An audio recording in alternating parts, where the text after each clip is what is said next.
Bismillahirrahmanirrahim. Kita lanjutkan.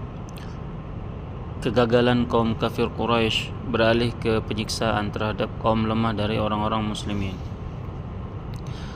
Setelah mengeluarkan segala cara dan upaya untuk memadamkan cahaya Allah, namun tetap saja mereka gagal.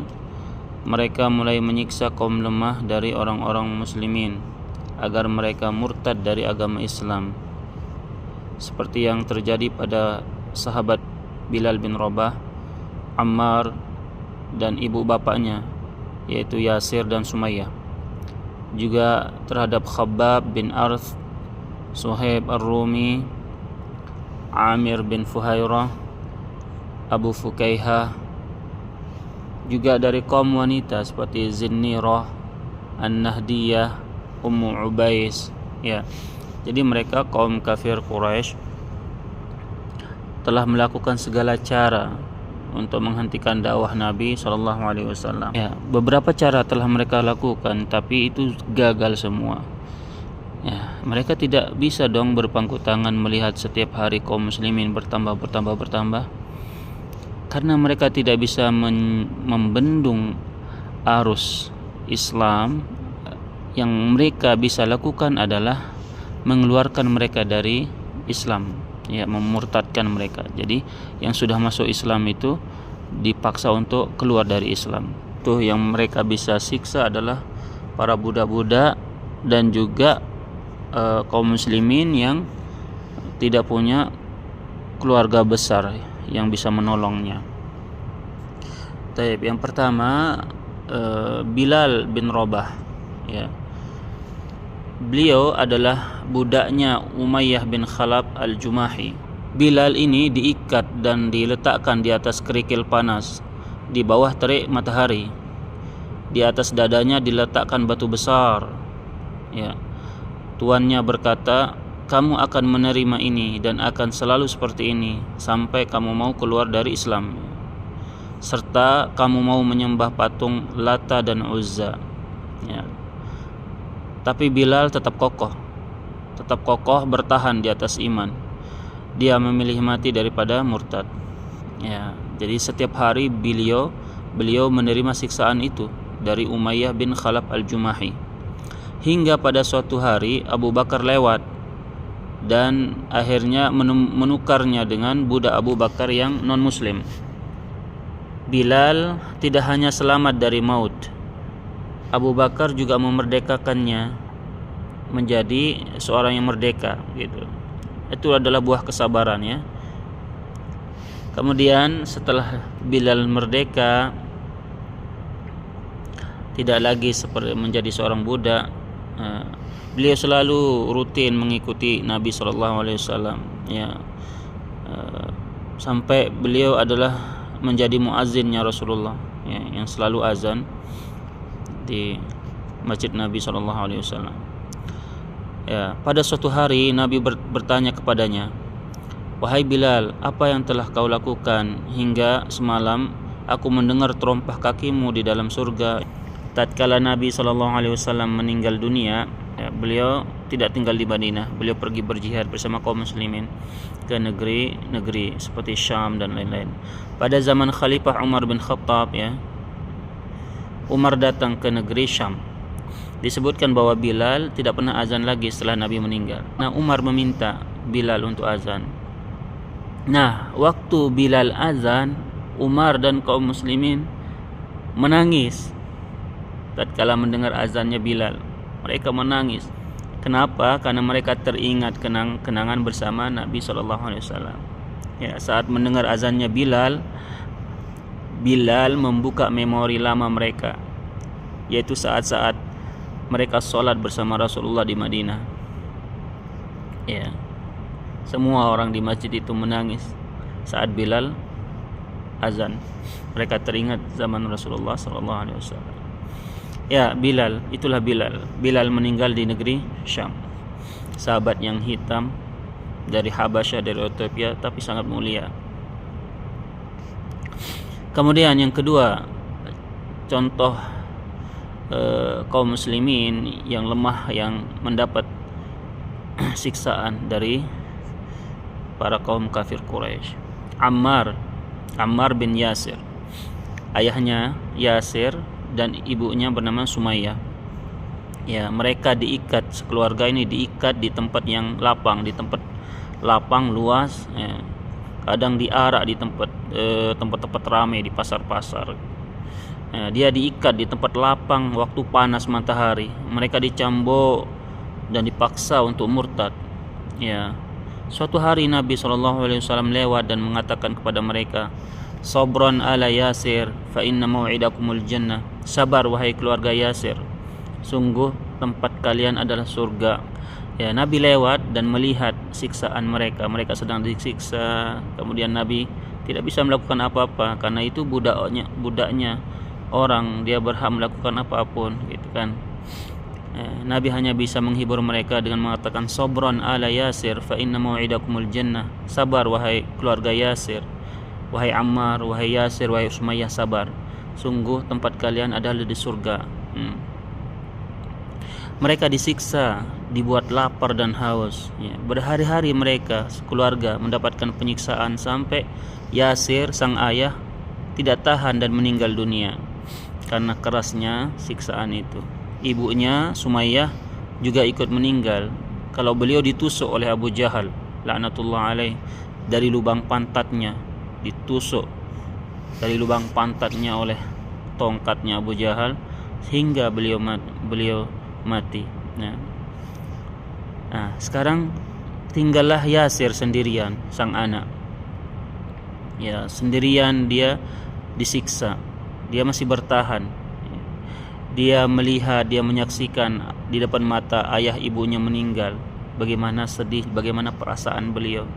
Hari-hari berikutnya kaum kafir Quraisy menambah siksaan kepada Yasir karena melihat Yasir masih kekeh, masih berpegang teguh. Akhirnya mereka menambah siksaan. Ya, ketika dia dicambuk, ketika dia diseret, ketika diceburkan kepalanya dalam air, diberikan tawaran itu, kamu cukup mengolok Muhammad gitu, dan juga puji-puji Tuhan kami, berhala Lata dan Uzza. Udah itu aja yang kamu lakukan, kami akan membebaskanmu gitu. Jadi sambil disiksa beliau, Ammar bin Yasir ditawarkan hal itu.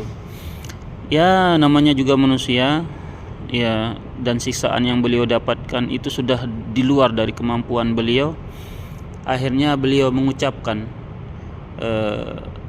mengikuti perintah mereka, yaitu mengucapkan kata-kata yang kotor buat Nabi SAW dan juga menyanjung Tuhan berhala-berhala kaum Quraisy. Ya, itu di tengah kondisi itu Ammar terpaksa mengikuti permintaan kaum kafir Quraisy karena beliau sudah tidak tahan lagi. Akhirnya beliau dilepaskan dan beliau datang ke hadapan Nabi SAW dengan keadaan compang-camping. Setelah dilepaskan oleh kafir Quraisy, ya, dia datang sambil menangis dan meminta maaf kepada Nabi SAW. Beliau berkata, ya Rasulullah, kabar buruk. Hal yang tak seharusnya aku lakukan telah aku lakukan ya Rasulullah. Sekarang bagaimana nasib imanku? Apakah aku telah keluar dari Islam sebab perkataan kufurku ya Rasulullah? Nabi SAW bertanya, bagaimana hatimu wahai Ammar saat mengucapkan kata-kata tersebut? Saat mengolok-olok Nabi, saat menyanjung berhala mereka, bagaimana perasaan hatimu saat mengucapkan itu? Ammar berkata, hatiku tenang dan beriman ya Rasulullah. Hanya mulutku saja yang terucap, tapi di hatiku lain ya Rasulullah. Kata Nabi, wahai Ammar, tidak mengapa. Nanti jika mereka menyiksamu lagi dan memintamu mengatakan hal yang sama, maka ikuti saja. Yang penting hatimu itu tidak goyah. Yang penting hatimu itu penuh dengan keimanan. Ya. Dalam bab ini Allah telah menurunkan firman-Nya dalam surah An-Nahl ayat 106.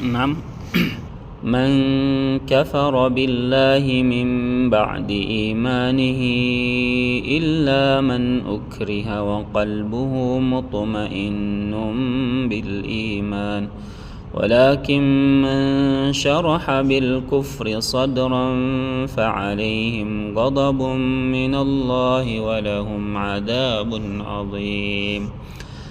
Barang siapa kafir kepada Allah setelah dia beriman, ya, dia mendapat kemurkaan Allah. Kecuali orang yang dipaksa kafir padahal hatinya tetap tenang dalam beriman, ya, itu tidak berdosa. Akan tetapi yang Allah murkai itu adalah orang yang melapangkan dadanya untuk kekafiran, itu yang Allah murkai. Tapi kalau dia hanya mengatakan kata kufur dalam ucapannya tapi hatinya tidak, maka seperti kasusnya Ammar bin Yasir, itu dia dipaksa, ya, Allah maafkan dia. Itu Yasir, apa sejarahnya Yasir? Yasir, bapaknya Ammar ini, dia datang dari Yaman, ya. Dia datang dari Yaman bersama saudaranya yang bernama Malik dan Harith. Ya, mereka bertiga ini datang ke Mekah. Dia dari Yaman asalnya, datang ke Mekah untuk mencari saudaranya, untuk dibawa pulang ke Yaman. Ya, setelah ketemu dan saudara-saudaranya itu pulang, tinggal Yasir sendiri yang tetap berada di Mekah. Ya, dia menjalin perjanjian dengan Abu Khalifah bin Mughirah bin Abdullah bin Umar bin Makhzum, ya namanya. Ya. Abu Khalifah menikahkan Yasir dengan budaknya bernama Sumayyah, yaitu Sumayyah ini adalah ibunya Ammar. Sumayyah ini adalah budak di rumahnya Abu Khalifah, budaknya Abu Khalifah bin Mughirah bin Abdullah bin Umar bin Makhzum, ya. Kemudian lahirlah sahabat Ammar bin Yasir. Anak yang lahir dari budak akan berstatus budak, tapi Abu Khalifah memerdekakan Ammar sebab perjanjian persahabatan yang kuat antara keduanya. Ya, Yasir adalah pendatang dari Yaman yang tidak memiliki keluarga di Mekah. Ya. Status sosialnya dia kuat hanya sebab perjanjian persahabatan dengan Abu Khalifah. Setelah Abu Khalifah meninggal dunia dan Yasir beriman kepada Allah, maka dia termasuk kaum muslimin yang lemah karena penopangnya sudah tidak ada, sudah meninggal. Abu Khalifah sudah meninggal. Ya, di Mekah dia tidak punya keluarga yang membela dan menolongnya. Itulah sebab kenapa keluarga ini disiksa oleh kaum Quraisy. Baik, ya, yang ketiga, contoh yang ketiga adalah Amir bin Fuhairah. Ya. Beliau adalah seorang yang bekerja mengembala kambing-kambingnya Abu Bakar As-Siddiq. Ya, beliau termasuk orang yang awal-awal masuk Islam, bahkan sebelum Nabi SAW memasuki rumah Al-Arqam bin Abil Arqam. Beliau termasuk kaum muslimin yang lemah sehingga kena imbas siksaan kaum kafir Quraisy. Beliau hanya seorang yang menerima upah dari mengembala kambing. Ya. Beliau disiksa tapi tetap tegar di atas keimanannya. Beliau sangat berjasa dalam membantu Nabi SAW berhijrah. Rasulullah hijrah bersama Abu Bakar As-Siddiq pada malam di mana semua suku Quraisy itu masing-masing mengutus satu orang dari suku masing-masing untuk bersama-sama membunuh Nabi SAW di rumahnya.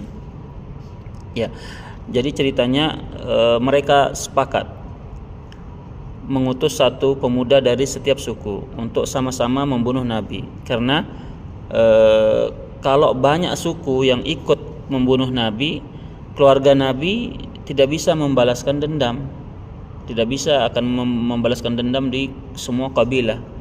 Karena semua kabilah ikut dalam pembunuhan Nabi, misalnya kan seperti itu. Ya, itu sebabnya mereka tidak mau mengutus satu orang yang membunuh Nabi, karena keluarga Nabi Muhammad SAW akan membalas. Walaupun mereka tidak masuk Islam seperti Abu Thalib, paman Nabi yang lain, tetapi kalau ada pembunuhan di keluarga itu, mereka bersatu untuk membalas. Itu ke sifat asabiyah, kekeluargaan mereka itu kuat, mereka itu. Nah, di malam di mana pada para semua suku itu sudah mengutus satu orang untuk membunuh Nabi di dalam rumah Nabi saat beliau sedang tidur, ya. Mereka masuk ke rumah Nabi SAW dengan pedang yang terhunus. Nah, di dalam kamar Nabi, di atas ranjang Nabi di mana Nabi SAW di mana beliau tidur, mereka ternyata menemukan Ali bin Abi Thalib di atas ranjang itu, yang sengaja diperintahkan oleh Nabi untuk tidur di tempat itu menggantikan beliau SAW.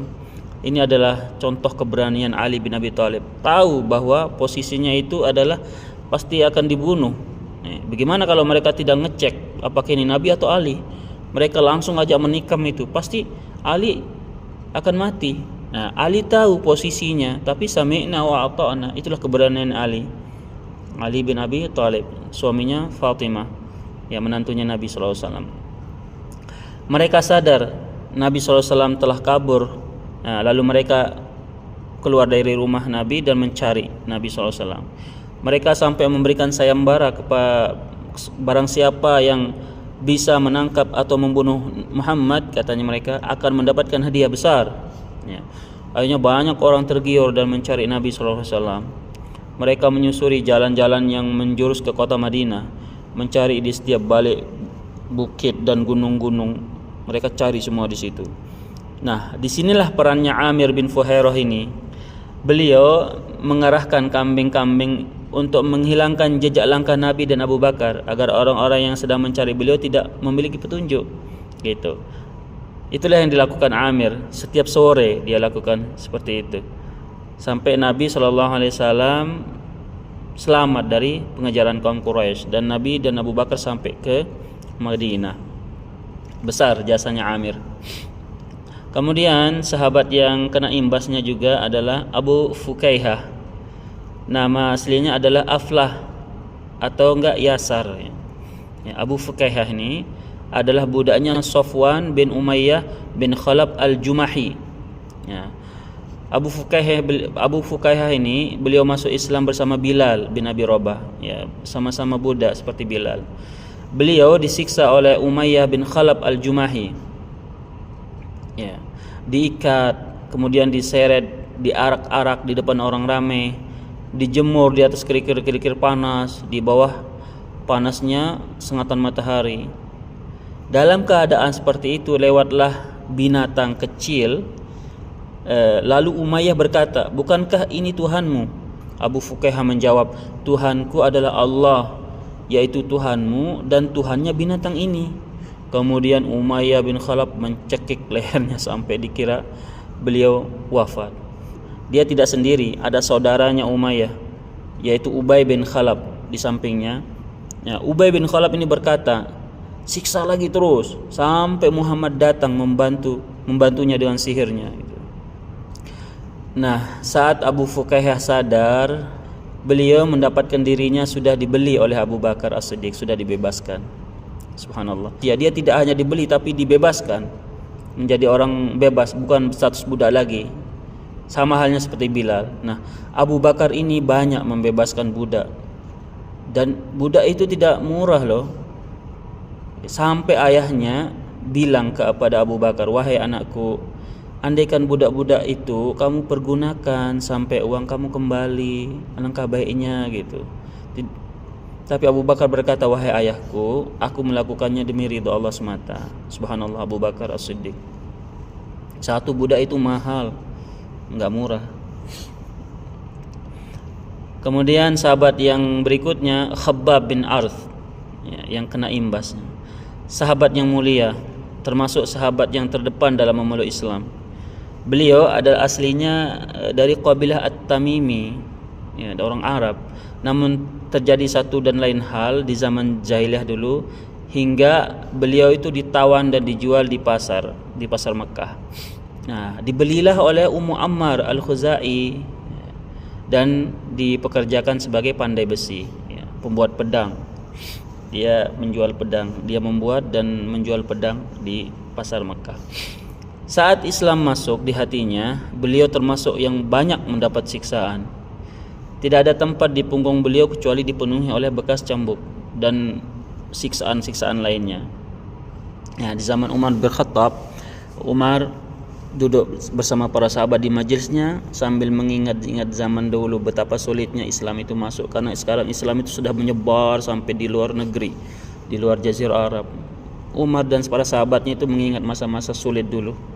Umar berkata, "Siapa yang bisa mengingatkan kita sulit-sulitnya Islam pada zaman dulu?" Khabbab membuka bajunya dan memperlihatkan punggungnya Umar. Umar melihat, "Ya Allah," kata Umar, "sudah cukup menggambarkan betapa pahit dan susahnya Islam pada awal-awal."